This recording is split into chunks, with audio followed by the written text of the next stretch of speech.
Henry Moore, 1898 to 1986. The British sculptor Henry Moore was a leading figure in the 20th century art world. Henry Moore was born in Castleford, a small town near Leeds in the north of England. He was the seventh child of Raymond Moore and his wife Mary Baker. He studied at Castleford Grammar School from 1909 to 1915, where his early interest in art was encouraged by his teacher Alice Gostick. After leaving school, Moore hoped to become a sculptor, but instead he complied with his father's wish that he train as a school teacher. He had to abandon his training in 1917 when he was sent to France to fight in the First World War. After the war, Moore enrolled at the Leeds School of Art, where he studied for 2 years. In his first year, he spent most of his time drawing. Although he wanted to study sculpture, no teacher was appointed until his second year. At the end of that year, he passed the sculpture examination and was awarded a scholarship to the Royal College of Art in London. In September 1921, he moved to London and began 3 years of advanced study in sculpture. Alongside the instruction he received at the Royal College, Moore visited many of the London museums, particularly the British Museum, which had a wide-ranging collection of ancient sculpture. During these visits, he discovered the power and beauty of ancient Egyptian and African sculpture. As he became increasingly interested in these primitive forms of art, he turned away from European sculptural traditions. After graduating, Moore spent the first 6 months of 1925 traveling in France. When he visited the Trocadero Museum in Paris, he was impressed by a cast of a Mayan sculpture of the rain spirit. It was a male reclining figure with its knees drawn up together and its head at a right angle to its body. Moore became fascinated with this stone sculpture, which he thought had a power and originality that no other stone sculpture possessed. He himself started carving a variety of subjects in stone, including depiction of reclining women, mother and child groups, and masks.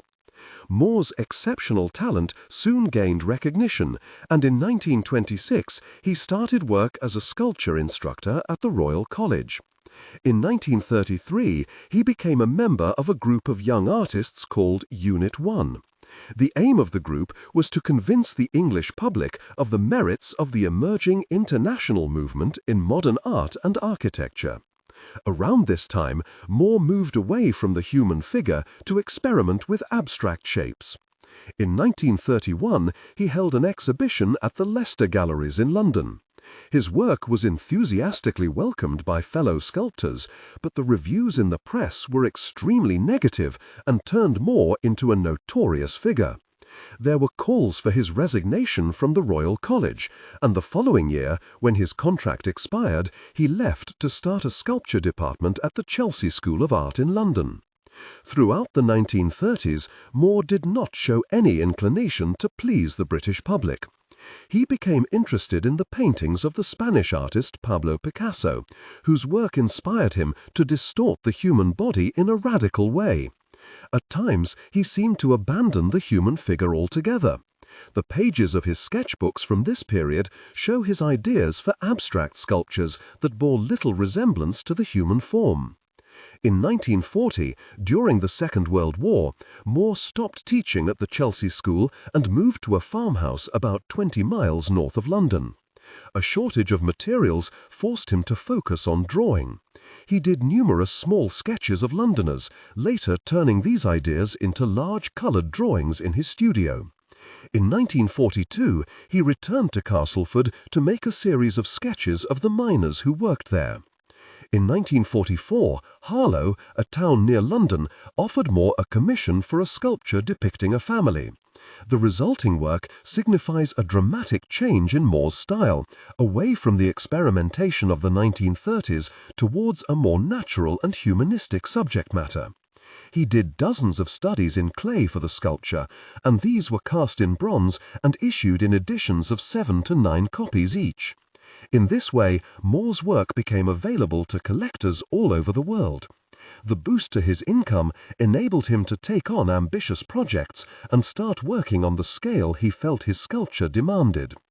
Critics who had begun to think that Moore had become less revolutionary were proven wrong by the appearance in 1950 of the first of Moore's series of standing figures in bronze, with their harsh and angular pierced forms and distinct impression of menace. Moore also varied his subject matter in the 1950s with such works as Warrior with Shield and Falling Warrior. These were rare examples of Moore's use of the male figure and owe something to his visit to Greece in 1951 when he had the opportunity to study ancient works of art. In his final years, Moore created the Henry Moore Foundation to promote art appreciation and to display his work. Moore was the first modern English sculptor to achieve international critical acclaim, and he is still regarded as one of the most important sculptors of the 20th century.